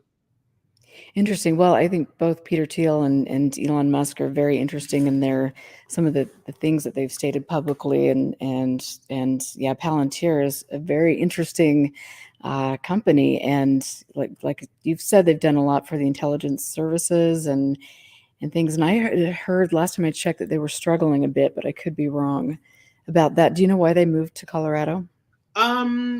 Tax incentives. Our governor, he's a big fan of both like crypto and trying to get businesses here. And Colorado, we are a big military state. We have like, aside from just like all the stuff down here, we've got Buckley Space Force Base in Denver area, and a lot of military contractors. A lot of like the space industry is also really big here in Colorado.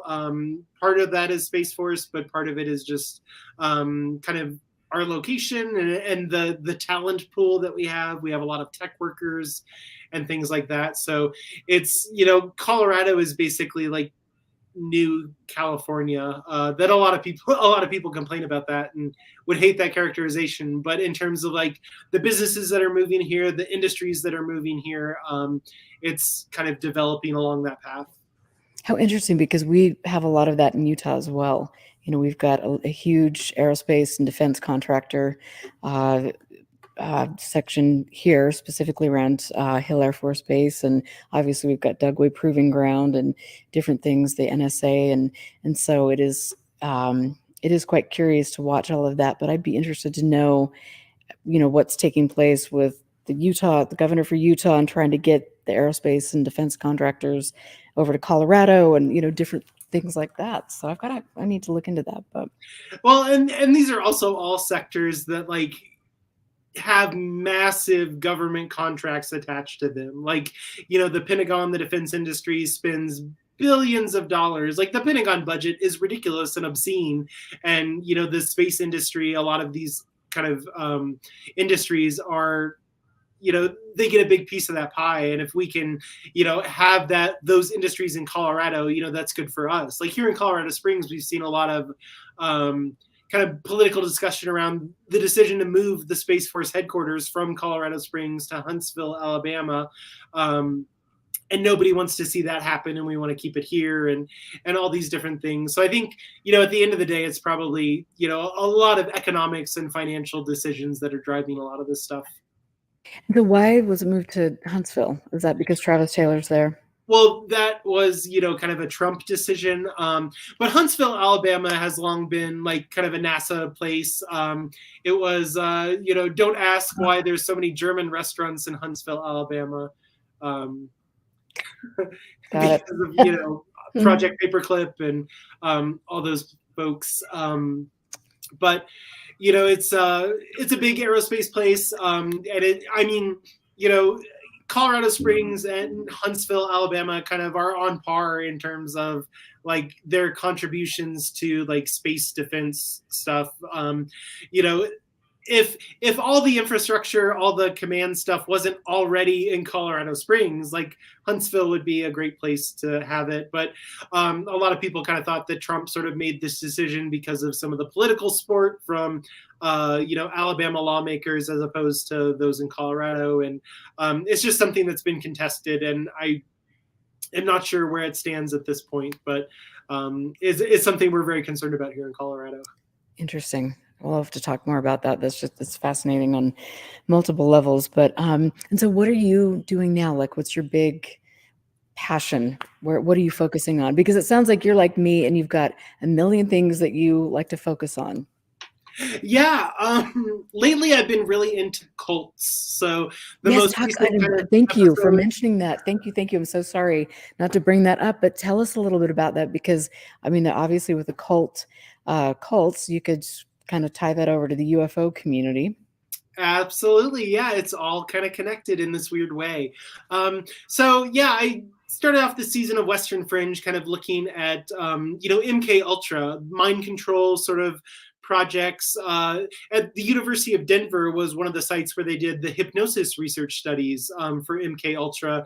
You know, and that whole program was kind of ostensibly to create kind of like programmable intelligence assets. This idea that, you know, you can, you know, use drugs or use hypnosis or use various techniques to kind of program people to do kind of intelligence tasks like murder or whatever, right? And so a lot of that research, you know, it happened across the country, but University of Denver was one of the places. And, you know, this idea of like hypnosis and mind control kind of underlines sort of what cults are and what they do. And interestingly enough, you know, one of the things MK Ultra studied was also kind of Pentecostal churches and the way that, you know, those charismatic and Pentecostal preachers are able to kind of induce a trance state in their audiences that kind of opens them up to sort of suggestion. And, you know, here in Colorado Springs, we have this like massive sort of evangelical kind of movement. You know, we've got Focus on the Family that's here. We have New Life Church, which is part of that, you know, Assemblies of God and the charismatic movement. It's a big place for like spiritual warfare. You know, a lot of people affiliated with that have like this literal belief in demons.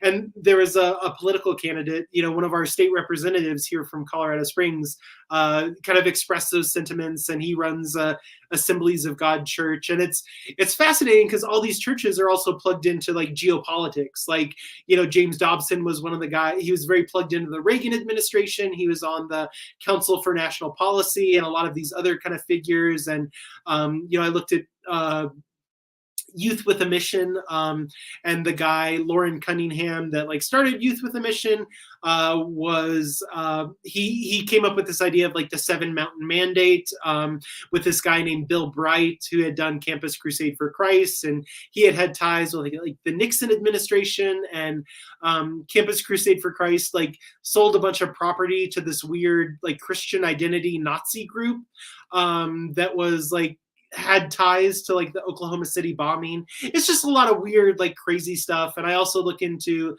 like the new age sort of self-help cults. So, things like Est and Landmark and that sort of stuff, and teen sobriety cults, which like grew, like the whole troubled teen industry, like really grew out of Synanon, which was like a drug treatment thing in like the 50s and 60s that became this awful cult, but had kind of its start with like the CIA's LSD MK Ultra experiments.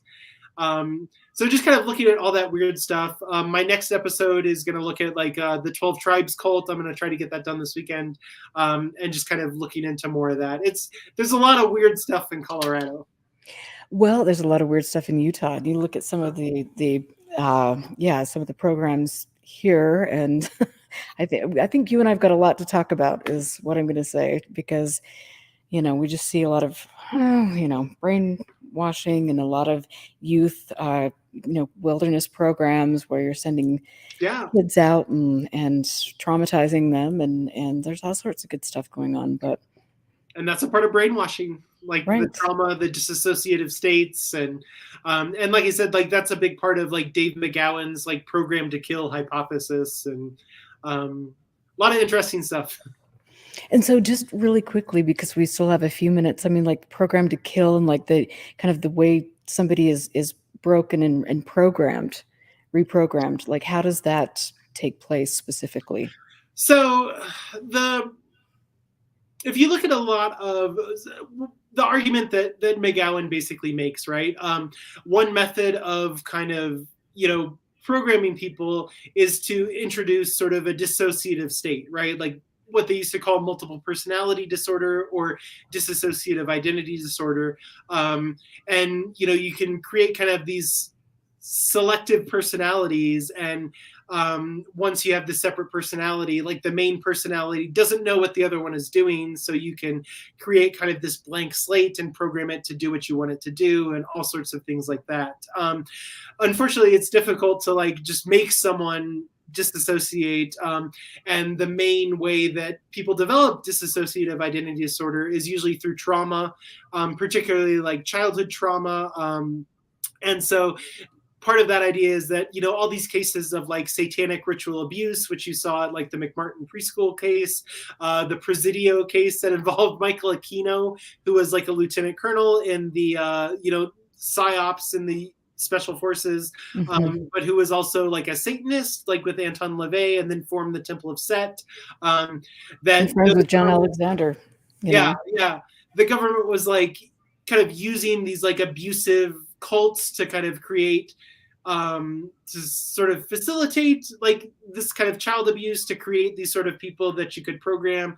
That's like the Project Monarch kind of thing that pops up in a lot of conspiracy theories. And I'm not sure how much that is accurate, but there are a lot of weird cases. And if you look at the history of a lot of serial killers, like Charles Manson, Ted Bundy, a lot of these cases kind of, there's weird connections to the intelligence community, the CIA, these different government organizations, guys like Henry Lee Lucas, who lied about a bunch of stuff, but was also the only death row person that like George Bush ever pardoned.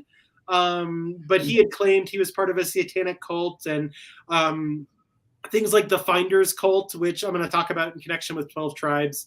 But there's just a lot of, and McGowan's hypothesis is basically, the CIA kind of facilitated all this abuse, and this kind of gave rise to the serial killer epidemic of like the 70s and the 80s. And a lot of people, kind of today, like think that maybe that has shifted into sort of the mass shooting kind of epidemic that we're seeing. And it comes back to this idea of like the strategy of tension that people talk about in connection with Operation Gladio, which gave rise to a lot of domestic terrorism in Europe. And some would say there's like a Gladio program in the US, which involves like things like the Oklahoma City bombing or 9/11. It gets really weird and conspiracy theory. And, you know, I'm kind of spiraling out here, but they make some pretty compelling arguments, and there's a lot of interesting connections to be made. And there is, I mean, the stuff with cults and the CIA's connection and interest in them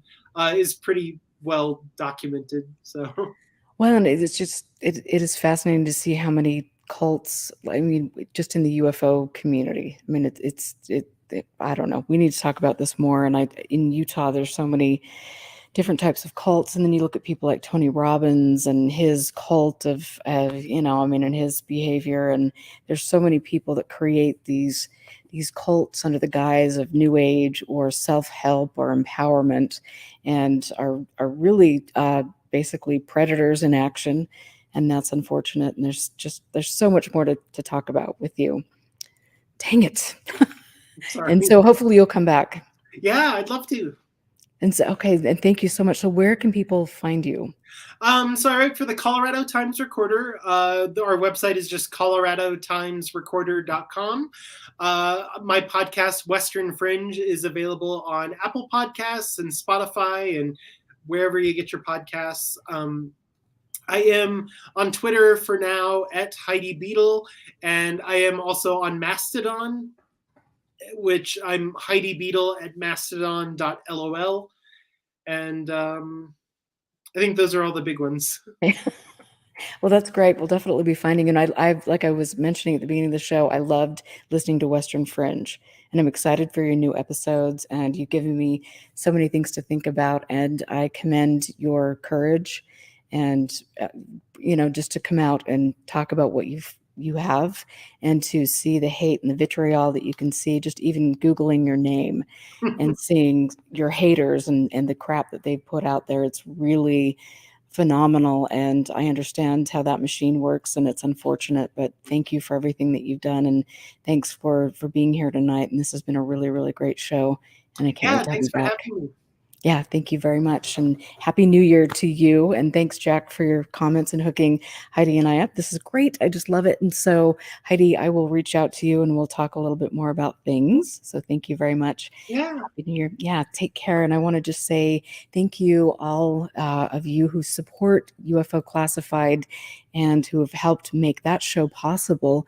And I want to encourage all of you to go to expandingfrontiersresearch.org to pledge support to our nonprofit that we've started, and we're doing really groundbreaking work. I look forward to that. And this isn't an easy thing. It's not something, you know, when you form a nonprofit, those things cost money to have websites, to do FOIA requests, grammar requests, to try to get collections, archives, to scan archives. All of these things cost money. It's not like I can simply spend this amount of money and then put things up on the internet without proper equipment to scan, without money for websites, all of these things. So this is a labor of love, and we appreciate any contributions that you can make to Expanding Frontiers organization. They're all tax deductible, so make sure you go there. And thanks, Mitzi. It's nice to see you in the show. And Peter, thank you. The Earth, Ivy Bells, all of you guys who are in here promoting things. And so, yes, Heidi, you can log off. Thank you. Good night. And I want to thank Mario again and Peter Shelley for all that you do. You guys rock. You're the reason that I continue to be here and continue to dig into things and try to shine a spotlight on people that are taking advantage of people who are simply looking for a place of acceptance. And not only that, but looking to expand their knowledge base. And people, you know, we should be really looking at exploring unknown things, and it should be a positive experience. And 2023 is going to be a great year. I look forward to exposing more corruption with cryptocurrency with some of the people here in Utah who are doing a great disservice to the UFO subject under the guise of being the brokers and the people that open their kimonos to the subject. Anyway, this is going to be great. So thank you. I will see you guys here next Friday. And you can go to, like I said, expandingfrontiersresearch.org. I appreciate you guys. Have a wonderful weekend, and I will catch you guys next week. Thanks, you guys.